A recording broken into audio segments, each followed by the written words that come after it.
Welcome to How I See It with me, Mark Pratt, and Justin Sternberg. This is a podcast that works to counter cultural polarization through thoughtful conversations. So yeah, it's a good. So I think that would be, very different from individual to individual where I grew up, regardless of race. I guess that's my, yeah. Yeah.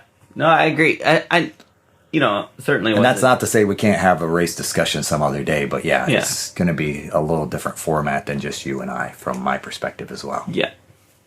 And I don't think either of us are saying that there was no, black children that grew up in a rural situation in the same experience you did, and vice versa. No, sure. We're not saying that. We understand what the percentages look like in terms of race in those situations. Sure. But that's, again, a conversation for another time. Hopefully with some other people, preferably of a different race. Yeah. Because in case you didn't know, me and Mark are just pretty much your standard white dudes. But, yeah. So back to the gun control thing. You mentioned early on, in the conversation, when I gave you a lot of line, the right? I have the right. It's the Second Amendment right to bear arms and defend it. And I guess my question for that would be, when the Constitution was written, you also had the right to own a human being. Right? Okay. Yep.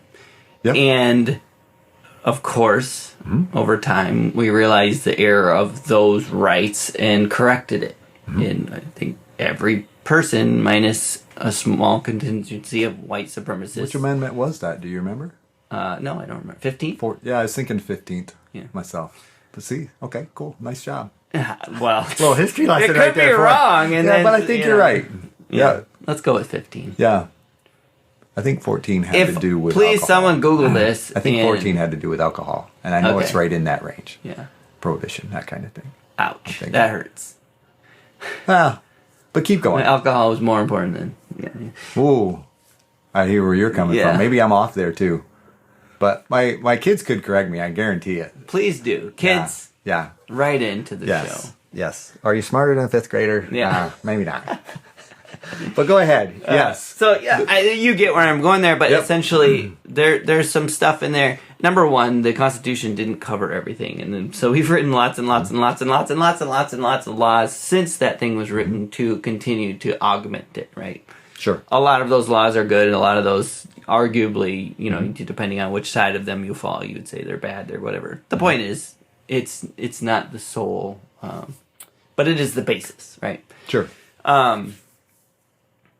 That's what makes this thing challenging, right? Is that it goes way back, and it is one of the lowest fundamental and foundational aspects to our laws is that Second Amendment, right? Okay. So the Constitution, overturning it or challenging it or whatever always gets met with, it's our right. It's written in the Constitution. Or is it an amendment? Is it a Second Amendment? It's not an amendment, is it? No. There's a Bill of Rights. Bill of Rights. Second Bill of Rights. Sorry. It's not an amendment. I keep saying amendment, but it's not an amendment. It is core. Amendments are the part that have been added to change Yeah. for the sake of individuals. Yes. My bad. No, that's all The good. point is, it's all the way back there in the Bill of Rights. I mean, it is as foundational as any other aspect, and we all love the Constitution in America, right? Hopefully. I think this would be the one sticking point where people might not like the Constitution, who feel strongly on the other perspective, right? Sure. But anyway, you get my point, and I'd love to hear your perspective. Like, why is that a right?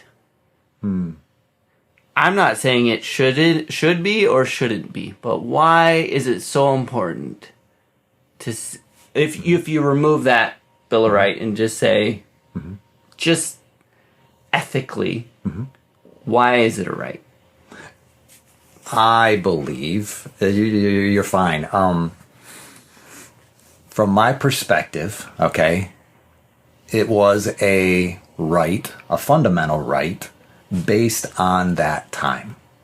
because an individual had the right to protect themselves from government coming in. In other words, there were laws even in place that basically said, the British couldn't just completely take over your house and come in and murder and maim you to have their house. Now, does that say it didn't happen? But no, there was a law in place that protected, and the ability to maintain the militia, the ability to have this protective force, okay, that I believe was very much a turning point in our early American history. I mean, it's essentially codified as a result of our success. Sure. In that, I'd give you that. In the revolution, to basically say, hey, the ability for us to band together and defend our rights is what got us here. It got us our independence. Mm-hmm.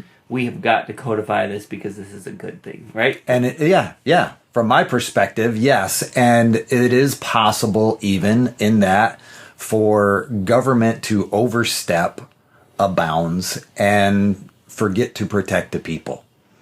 And granted, I believe that is still a fundamental. I would say it's part of our American fabric, if you will, because I believe that part of us still exists today. That there is a desire to, let's face it, if we want to talk, how things have changed and maybe things become antiquated, the individual in, I'll just say 1750, couldn't call 9/11. Mm-hmm. Yeah. And so I'm hearing where you're coming from in that ability. And I'm also willing to recognize that there's still, even with 9/11, I think an individual has that right to maintain arms. And I think that's what would make it very difficult to have a legislation that says, okay, from now on, no American can own any arms whatsoever. I don't think you'd ever see that. Just for the record, that's not what I'm... Right. I guess I'm just really trying to get to the core of why it's a right. Like, why...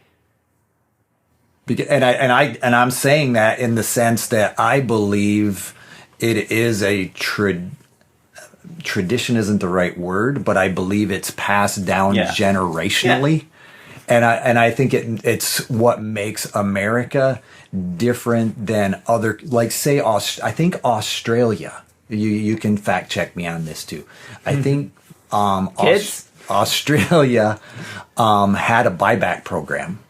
Years ago, and they bought back a bunch of weapons, guns, that kind of thing.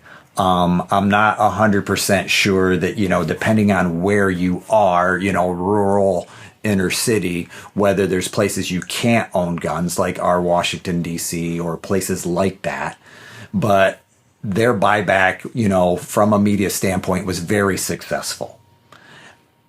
I believe that part of that difference is how their country was established. You follow me? In that context of there was no, Revolutionary War that was part of that. It was granted as part of a land exchange, if I'm not mistaken. I don't know the full background of the Australian history.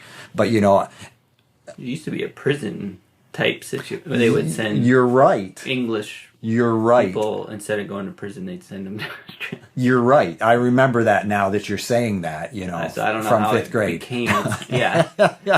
Are you smarter than that? But so I do think that right has been passed down from generation to generation. Makes sense. And I would also say that, early on, a lot, I think we've become very lazy as citizens compared to our forefathers who fought the Revolutionary War.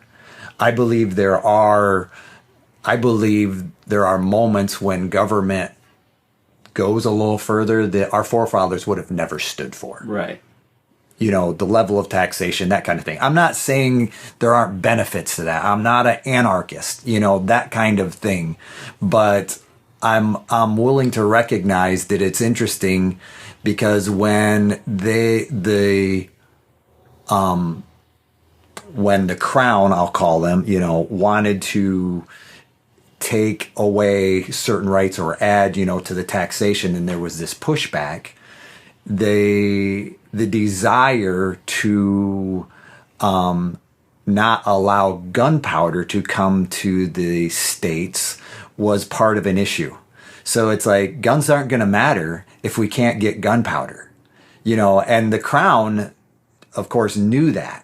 But, and so it was this process of saying, okay, if these people can't defend themselves, okay, I can do what I want to do.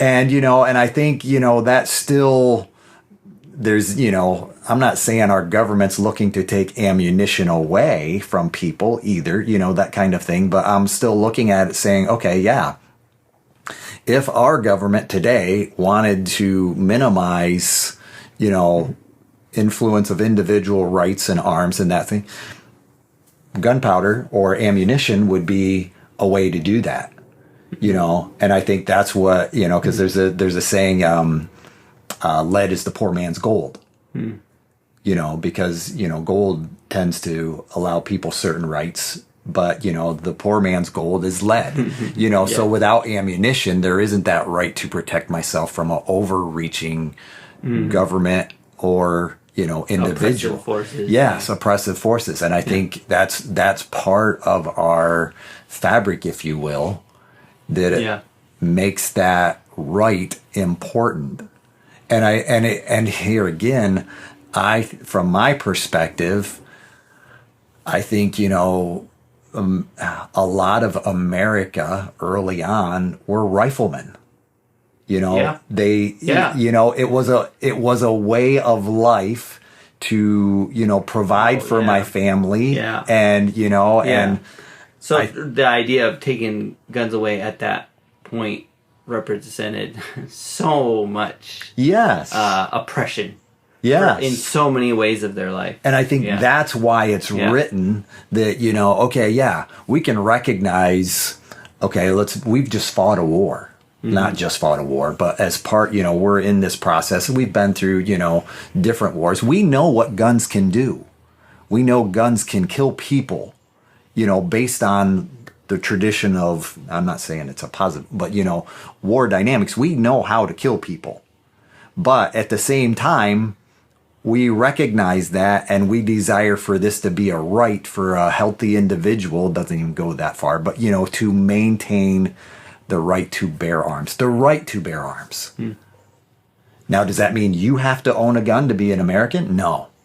You don't have to. If they scare you, that's fine. If you don't know, that's fine. See, and that's okay. Yeah, this is great, and I think your answer is kind of got right to the point that I was trying to make, which is it's very very much built from the tradition of where we came from, and the right is embedded in our Constitution due to the people who wrote it. Sure. Right? Which makes me say we are not that same people at this point. Uh-huh. Let me say those same circumstances are not in place. Right. Okay. Say a few things. The first is that I don't think we should prevent people from having guns completely. That's not the point I'm trying to make. However, I think saying that it should be a right is silly. It shouldn't be a right. I think you should have the opportunity. It much like there's nothing in the Constitution about your right to drive a vehicle. And yet, look how many people are driving vehicles. Does that make sense? I'm still trying to think about it from a historical standpoint, but sure. I'm just saying I'm not even considering historical. I'm considering right now. Like there is no right. You won't find a right to drive a vehicle to be able to own and operate a vehicle. It's not written anywhere. Sure. Same with computers. Same with any number of thousands of things that we use on a daily basis. There's no codified right to be able to own and operate that thing. It's just uniquely guns because of the specific culture that that Constitution was written in, where they said this represents freedom. We cannot ever allow freedom to be encroached on again. This is a way to do that. Well, there's many, many more things that indicate or represent freedom at this point than guns. Guns are not, I would argue that a gun is not going to maintain your freedom. I think that's a silly, antiquated notion. If the government wanted to come take your property, they could do it. Your one gun or 5 guns is not going to prevent that. No matter how, how you feel about it. It's just, that's not the world we live in now. If the government really wanted your stuff. Now, one could think about, like, what if a bunch of us got together and we, didn't they do that in Oregon or Washington a few years ago, where they, like, hunkered down in a bunker, a bunch of people with guns, and it was, like, this crazy... You're not thinking of David Koresh in Texas? No. Okay. No, it was, I want to say in the last 10 years. The Keystone Pipeline? Maybe that was it. Was it? It was North Dakota, South Dakota, where they were over the land. Maybe. There was a land dispute. Maybe. And they didn't want going to their territory, that kind of thing. I guess the point I was trying to make is you get enough of people together with guns, like you can make a stir, and the government's not going to just throw a bomb in there because that's a PR nightmare or whatever. There's something to that. Again, I'm not trying to say there's zero merit to the idea of being able to own a gun. But again, I just feel like the right thing to me is so silly and antiquated. But I know I'm going to, certain people hear this, they would just be so mad that I'm saying this. And it's like, you know what? That's fine. It just seems silly to me that we have to cling to this idea of a right. But it is because it's in our foundational governmental paperwork. So the word right comes right from there, right? Right? I'd agree. I'd agree that that's where the foundation comes from to be able to maintain today that historical right. And go ahead.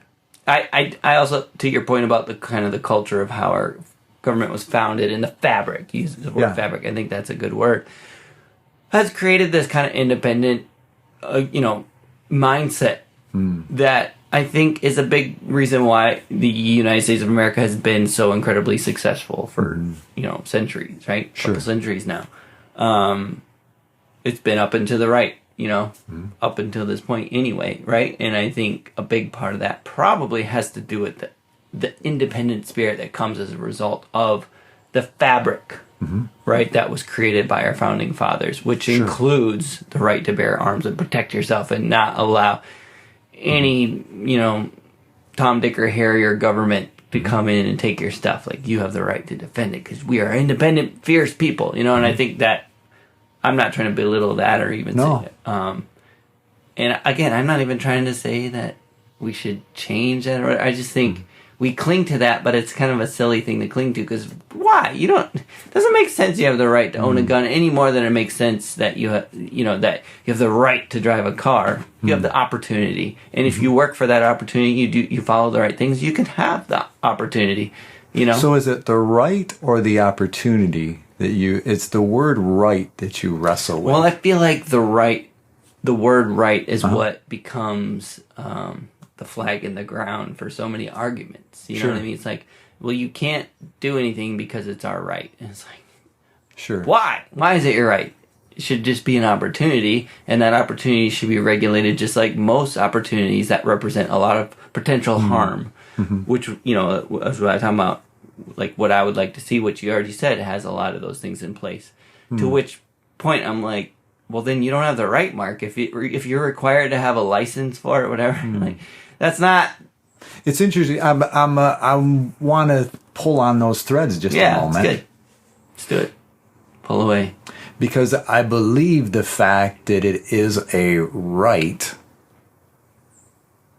I have certain regulations, laws that therefore protect me in the ability to protect myself.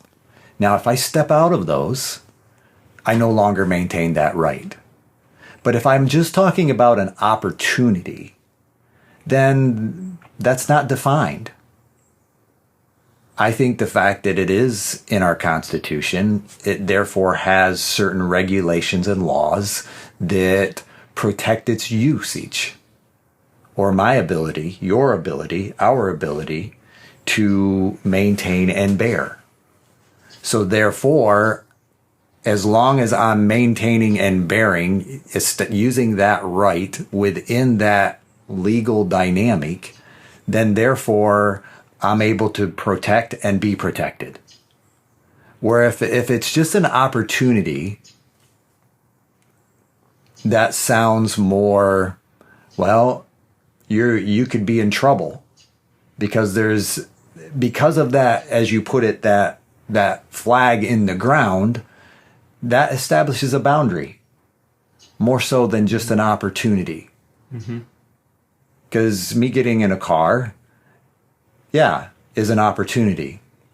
Now, if I break the law with that car, there's still certain consequences that go along with that. And I might lose my opportunity based on breaking a law. And I do think, the fact that it's a right, it is foundational. But I like, and here again, it's that follow the rules that go along with it, and there's no issues. And I'm not trying to minimize, opportunity and right, but it just, from my perspective, those two, can I choose to do some things? Can I choose to speed? Is that an opportunity or is that a right? I have that opportunity. That's exactly my point. Yeah. The other thing, too, and that's is what makes it. We haven't found the need to codify your right to drive because it just seems like a silly thing to codify. You have the right to drive. Of course right. you do. Like, no, right. I feel like guns is kind of like that. Yeah. And the other thing, too, is it's not like I'm just saying, I wonder what would happen. Like, we know what would happen if it wasn't codified as a right because there's many countries that don't have it codified as a right. And we also know that the U.S. numbers in terms of number of shootings and different things like that are pretty astronomical as compared to most other countries, right? Like, I think we both agree with that. I think we could learn from some of these other countries to figure out how to do it a little bit differently so that those numbers can maybe be better. But the problem is we have that quote unquote boundary that doesn't allow us to move very far in that direction. Right? Because it becomes a flag in the ground to where we can't even get common sense laws like you don't need an AR-15. Maybe if you've owned a gun for 50 years, you've had the license. Like, let's... Grandfathered. What sure. I don't know. No, that's not what I'm saying. In other words, maybe if you have a reason to prove that it is acceptable for you to own it because you have a track record, you're the game warden, whatever... I don't know what that is, but to me, I'd love to see some common sense laws around guns like that because it's like nobody needs that, right? Need is an interesting. It is an interesting word. Yeah, you don't need it till you do, I guess. And when you're defending your. Yeah. Yeah, I don't know. Yeah. Yeah. But I guess my point is because it is codified in our Constitution. That is why our laws can only go so far. Sure. Yeah. In other words, we can't take away the right because it's codified in the Constitution. And that, to me, I think, is unfortunate.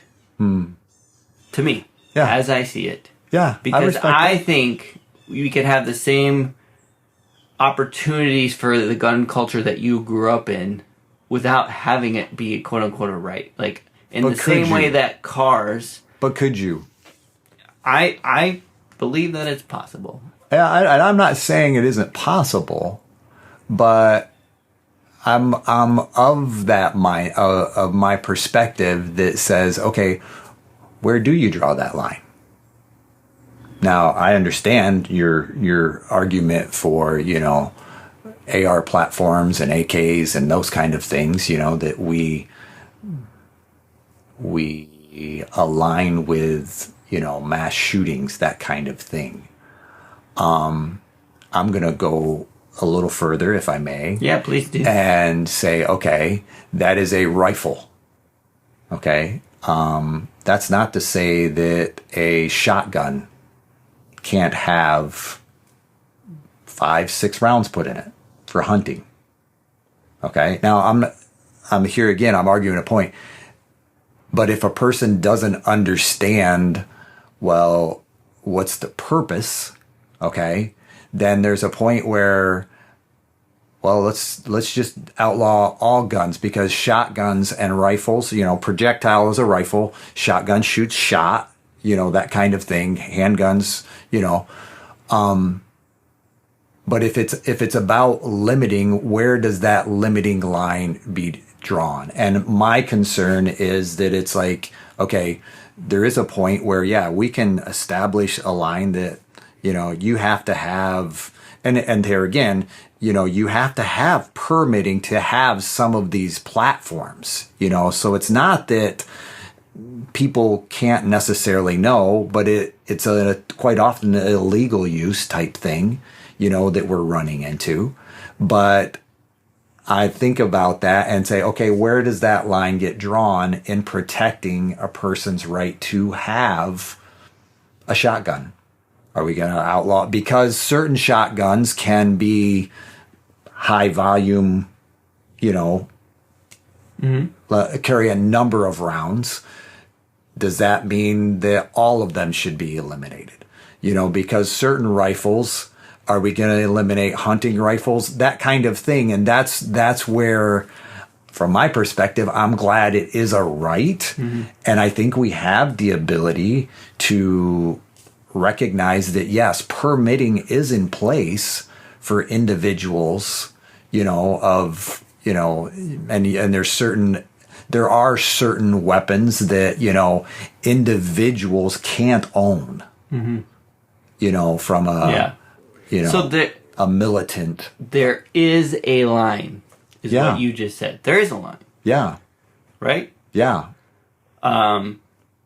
But yet, I'm guessing, well, I don't want to pretend to understand that whole side of things. But again, going back to vehicles, like you can't own probably vehicles that can shoot projectiles. That's probably not But you allowed. should, let's put it this way, if I may. No, go ahead. You have the ability to purchase any car you desire within your financial means. Now, should a government say that you have to purchase an electric car because you're using too many fossil fuels in your Lamborghini? You follow me? Is that because the government should be able to tell you that you can't purchase a vehicle that consumes too much fuel or goes too fast? Is that the government's right? Well, I'm asking. I'm not arguing. You understand? I'm having a hard time making the connection. And that's where I'm at with guns to automobiles. Okay, so let me finish that though. Okay. Like, in order to be able to operate a semi or a bus, you have to get additional licenses, whatever. Yep. And this is an assumption. I don't really know this, but I don't think they just give it to you if you've never had a license ever. Well, I think you probably have to have achieved the normal license and probably have to have had some history of driving to be able to get to that next level. And so that's another thing that bothers me about, like, some of those things, like the AR-15. Uh-huh. Like, you can just go get it, and it doesn't, in some states. Okay. So this is another hang-up I have, is that I wish it was more uniform so that everyone knew what the laws were in a better way. Sure. You know what I mean? Yeah. Here again, this is a broader topic than gun control. I'd be for a national permit that allowed, I have no problem to where then I don't have to concern myself, well, can I be in this state? Mm-hmm. Can I not be in this state? And as a gun owner, I have to be informed what those state laws are. Yeah. When I cross with a car, I can just cross that boundary. But I think it's interesting, and I'm gonna follow. And just for clarification, for the audience. I want them to know that we are smiling at each other Yeah. at times in this conversation. We're not angry. Nobody's angry. And This is a great subject because we don't get very many of these where we kind of have a polarized perspective. So, and I want to great. recognize you did bypass my question Which one? about should the government be able to tell you what car. You went to, a license for a semi and a bus. I'm okay with that. Yes, if somebody is purchasing a higher and higher level of mass production, the ability to harm people in a greater and greater way, yes, I believe there can be more, regulation that says, okay, are you capable from a mental health, physical standpoint to purchase or own such a vehicle or weapon? I'm okay with that.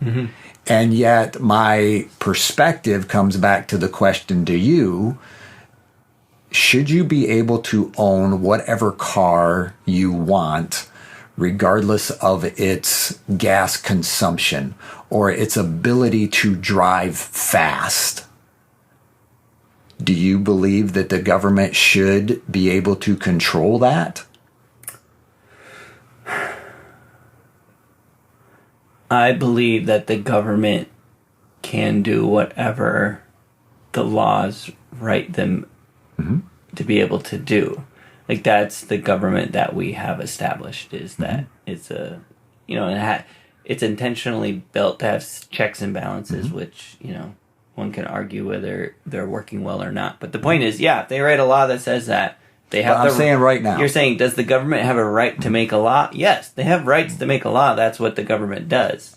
But do I agree with the law? Yes. Is How that do the you question? feel about that? About the government's ability to say, no, you can't have that car because, number one, it uses too much fuel or goes too fast.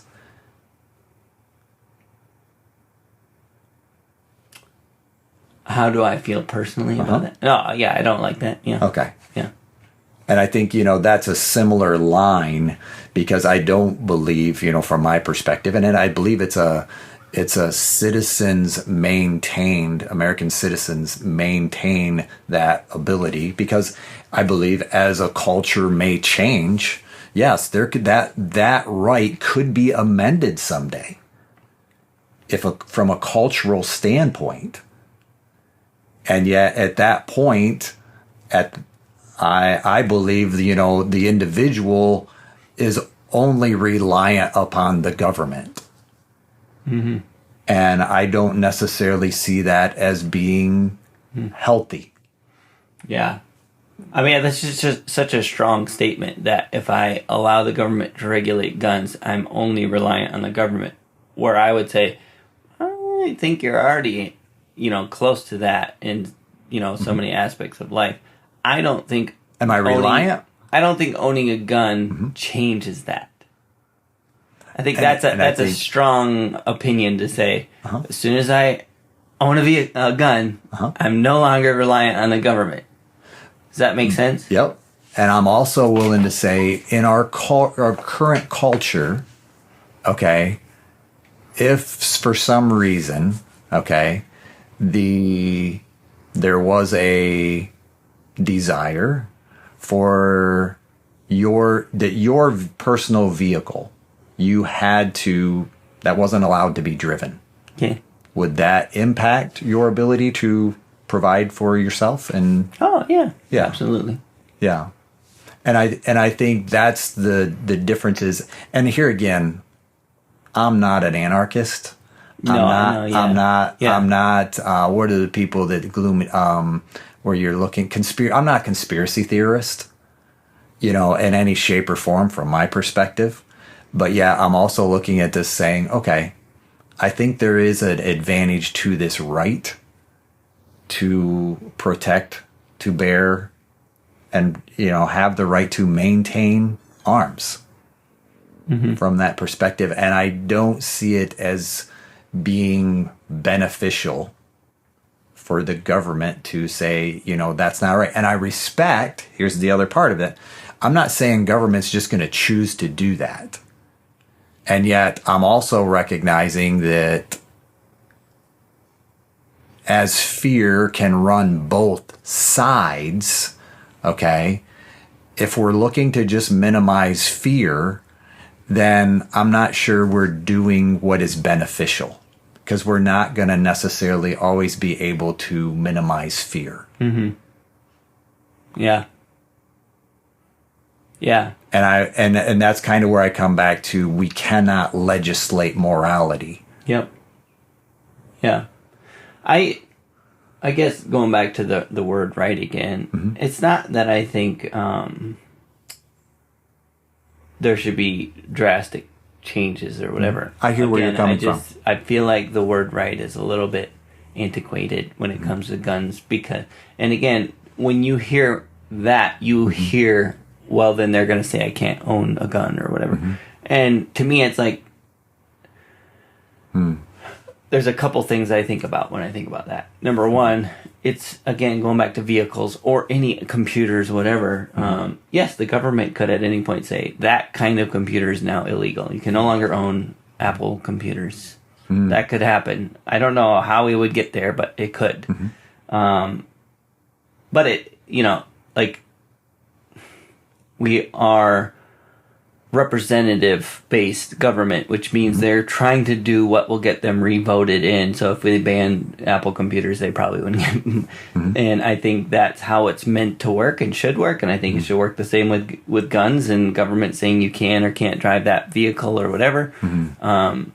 That's how the government is supposed to work and has done a decent job. But at the same time, government is getting bigger and bigger. And so there's, mm-hmm. I understand that perspective too. But to me, the word right is just so, again, silly and antiquated, where I think it could fall right in line with any other thing that's regulated and given opportunities, to own or whatever, in the same way that it already is. Because again, my point is, just any person doesn't have the right to bear arms. Mm-hmm. You can't just go find a gun and own it. You have to have it regulated, right? You have to have a permit in most states, whatever. I would argue that we're already in the same position as like a vehicle or whatever, and yet we haven't codified that you have the right to drive a vehicle, but you do, right? Mm-hmm. Just like I have the right to own any kind of computer until a law comes into effect. I guess that's my whole point, is I think it's harder to kind of make... I feel like a lot of vehicular laws are pretty good common sense laws. Like, I feel like we've done a decent job with that. We don't have very many arguments about what laws are good and bad when it comes to vehicles. Mm-hmm. I feel like if it wasn't for that right word in the Bill of Rights, we maybe could have ended up in a similar place with guns. Mm-hmm. And I feel like a lot of countries have ended up in a similar place with guns, where it's just not a dramatic thing. Mm-hmm. It's just like driving a vehicle. Like, of course, you got to get it, regulated. You have to have a permit. You have to go through this process. We don't allow, these people with a prior history to own, a gun or whatever. It's just like, it's so angsty because of the word right and being in the Bill of Rights and that. And again, we can't undo that. I'm not even saying undo it. I'm just saying that becomes the flag that makes it really difficult to have more opportunities for common sense things, or even for just the government to do what it does transparently and just come up with the laws, and we go, of course that makes sense. It's like, wait, did you say something about guns? No! You know what I mean? It's like it becomes this huge political opportunity, media opportunity, right? Because of the word right in the Bill of Rights. And that just bugs me. But we can't undo that. I know that. Yeah. And I'm not even advocating. Well, I might be saying I wouldn't be opposed to a world where we said this other amendment says that one was built on this particular culture and our culture now looks like this, so this amendment says this right looks like this. Mm-hmm. Does that make sense? Yeah. A modified version of it. And I'm just, like you say, I think it's interesting when whenever I hear the word antiquated. Chesterton's fence. Mm-hmm. Yeah. So let me, go ahead. Yeah, and because I think a lot of my views are probably antiquated. That's right. It's because you're an antique, Mark. I am, and I'm proud of it. I'm proud of being an antique. Antiques are cool. Well, I'm not saying I'm always cool, but Justin's okay. Sorry, I need to get some water. This is a lengthy, windy discussion. I would propose that in that process of common sense, unfortunately, common sense isn't so common anymore. Yeah. And I would dare say, based on an awareness of what laws are in place, there's already many that you might describe regulations in place. Like, I could go somewhere and I know I'm not allowed to scrape the serial number off of a weapon. Yeah. Yeah. Common sense. Yeah. Does it happen? Yeah. And I think that's the part that seems to break down in the discussion. It's like the difference between our ability to legislate morality. Mm-hmm. For what it's worth, I totally agree with what you're saying in terms of legislating morality. And my whole point about the right thing, it's kind of a moot point because, again, we're not going backwards on that. I wouldn't be opposed to seeing a modified amendment that said this right has parameters, that fit our modern culture. The other thing I was going to say about the antiquated nature of it and Chesterton's fence and why was that fence put up? Well, we discussed why it was put up, right? It was because at that point when our government was created, that theory worked. It proved itself. I would venture to say now, in today's culture, the government would be better off preventing internet access to you. So you can hole up all you want, but you're not going to be able to call your buddies. You're not going to be, they can do that right now. They could figure it out if you were a threat. There are ways they can prevent you from doing what our revolutionary founders were able to do against the English. There are ways they can prevent that way more effective than keeping you from having a gun.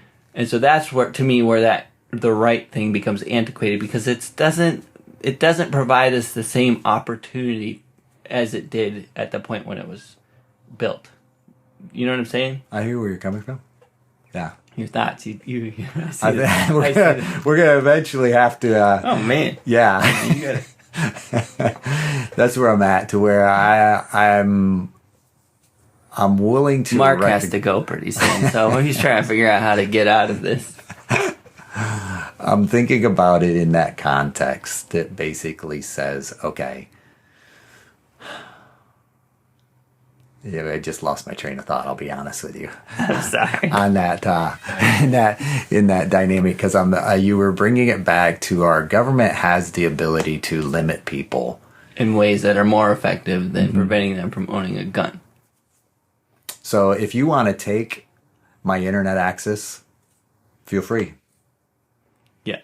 That's how I would look at that. If you're asking me that question, I know, but you're thinking from a perspective of what you have access to. I'm thinking of a perspective of why that law was put in place, which was to be able to provide an opportunity for a revolution against an oppressive government. And I'm saying, against your point, it doesn't matter that you don't care about the internet.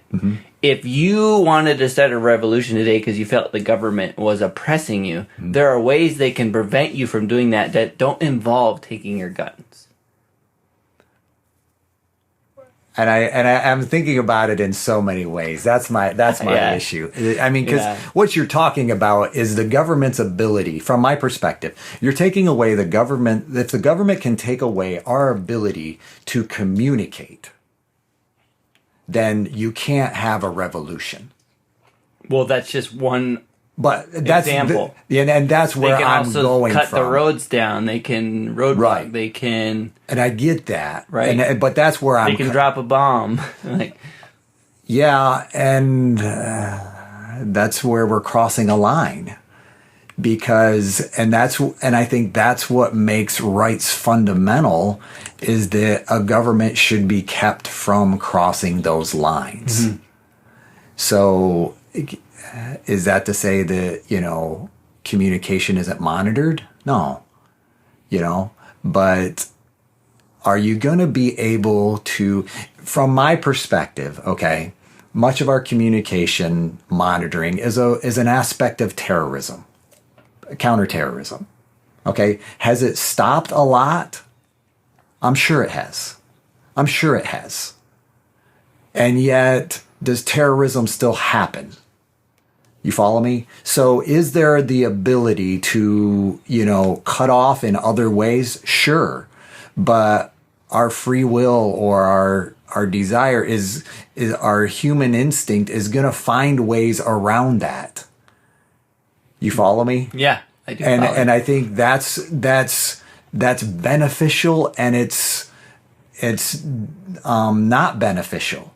So we can find ways around laws, or we can follow them. And as citizens, we have the right to be able to vote people in who align with us align with our political views in so many ways that promotes a healthier society. Now, is that to say there won't be individuals that want to bypass or, and is it the government's ability to completely protect me? I don't see it that way. And I think therein lies a continuum, if you will, between the ability to be autonomous or independent or interdependent or, those kind of things. And I think that's kind of what we're talking about at that point from a philosophical standpoint. Mm-hmm.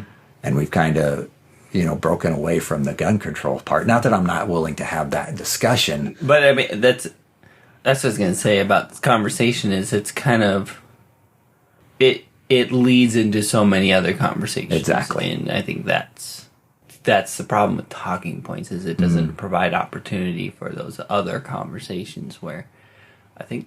And here again, I don't want us to break down to talking points. I want you to know that I've appreciated our ability to have this discussion. And I get to know you in a way that I value and appreciate. So yes, thank you for sharing how you see it. You're welcome, Mark. And thank you as well. My pleasure. You're going to have to take me shooting. So. Well, I'd love to. All right. I'd love to. All right. I'll hold you to it. Yeah, put it on the calendar. Let's do it. Well, that's how we see it. Hey, thank you for listening to our podcast. If you like how I see it, please do all the things that podcasts tell you to do.